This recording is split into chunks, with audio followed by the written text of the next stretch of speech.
পশ্চিমবঙ্গে নির্বাচন হবে আর রক্তপাত হবে না, এটা কি তৃণমূল কংগ্রেস চায়? আজকে পশ্চিমবাংলা শুধু নয়, ভারতবর্ষের বিভিন্ন রাজ্যে উপনির্বাচনের রেজাল্ট হয়েছে।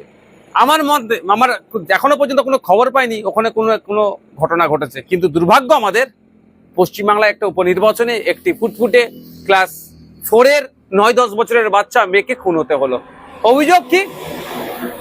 যে তৃণমূলের ছোড়া বোমের আঘাতে ওই বাচ্চা মেয়েটির মৃত্যু হয়েছে।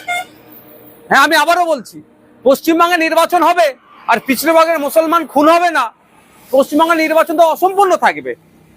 মুসলমানদের শিক্ষাতে ক্রমশ পিছিয়ে রাখার কারণ এটাই তো, মারামারি করবে, হানাহানি করবে, মরবে, মারবে, জেল খাটবে, ধ্বংস হবে। এই জন্যই মুসলমানকে রেখেছে, ভোটার হিসাবেই রেখেছে, মারামারি করার জন্য লাঠিয়াল হিসাবে বানিয়ে রেখেছে, মানুষদেরকে করার চেষ্টা করছেন।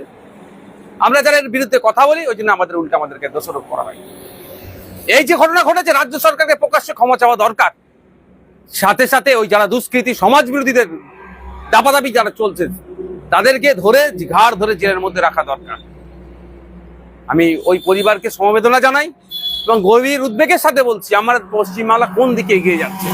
সামান্য একটা উপনির্বাচন, এখানেও যদি খুন হতে হয়, এখানেও যদি হিংসা হয়, তাহলে 2026-এর নির্বাচন কিভাবে হবে? ইলেকশন কমিশন অফ ইন্ডিয়া কি করছে? সম্পূর্ণরূপে পশ্চিমবাংলায় শান্তিপূর্ণ নির্বাচন করতে ব্যর্থ হয়েছে। আমি আশা করবো এর থেকে শিক্ষা নিয়ে আগামী দিনে 2026 নির্বাচন আসছে, শান্তিপূর্ণভাবে নির্বাচন করবে।